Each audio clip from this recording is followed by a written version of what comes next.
এবারের বিশ্বকাপে ন্যায় বিচার পাচ্ছে না কোনো দল, আর্জেন্টিনা বাদে। এবং লিওনেল মেসির জন্যই এবং আর্জেন্টিনার জন্যই ফিফা তাদের বাড়তি সুবিধা দিচ্ছে।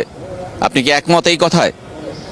এই কথা আমার নয়, আর্জেন্টিনার বিপক্ষে পরাজয়ের পর মিশর কোচ হোসাম হাসানের। সংবাদ সম্মেলনে এসে তিনি বোমা ফাটিয়েছেন, বলেছেন এই বিশ্বকাপে ফেয়ারনেসের কোনো জায়গা নেই। ফিফা ফেয়ার প্লের কথা বলছে, কিন্তু ফেয়ার প্লে পাচ্ছে না সবগুলো দল। আর্জেন্টিনাকে বাড়তি সুবিধা দিচ্ছে ফিফা এবং আজকের ম্যাচ তারই প্রমাণ। এবং যে ম্যাচে আর্জেন্টিনা 3-2 গোলে জিতেছে, 2-0 গোলে এগিয়েছিল একটা সময় মিশর, কিন্তু সেই ম্যাচ তারা হেরে গেছে 3-2 গোলে।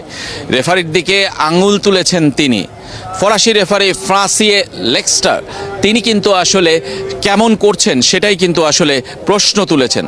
ফ্রান্সিও লেসিয়ার তিনি ফরাসি কোচ এবং বাড়তি সুবিধাগুলো কিন্তু সবই নাকি আর্জেন্টিনা পেয়েছে, অ্যাডভান্টেজ সবই আর্জেন্টিনা পেয়েছে। ভিএআরে বাতিল হয়েছে মিশরের গোল এবং মিশরের ক্ষেত্রে কিন্তু কোনো ভিএআর চেক করা হয়নি, সেটাও তিনি অভিযোগ করেছেন।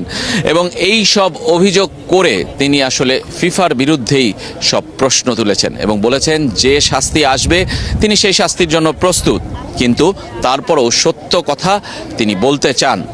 এবং তিনি বলছেন মোস্তফা জিকোর যে গোল বাতিল হয়েছে ভিএআরের মাধ্যমে, সেই গোল আসলে বিল্ড আপের সময় যে ফাউলটি হয়েছে সেটি এতই দুর্বল ফাউল, সেটি ফাউল হিসেবে কাউন্টই করা উচিত হয়নি।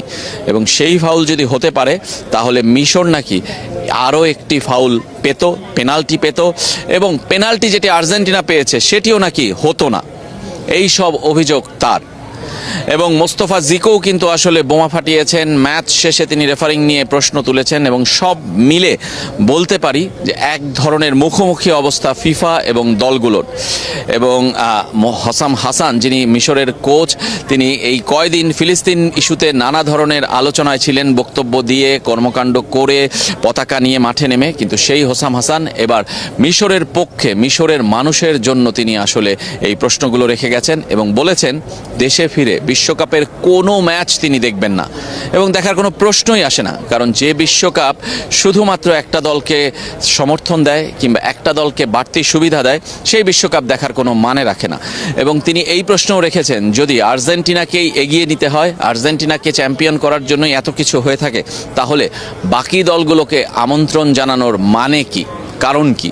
এই প্রশ্নগুলো কিন্তু হোসাম হাসানের, এবং হোসাম হাসানের এই প্রশ্ন কিন্তু আলোড়ন তুলেছে সামাজিক যোগাযোগ মাধ্যমে, সংবাদ মাধ্যমে।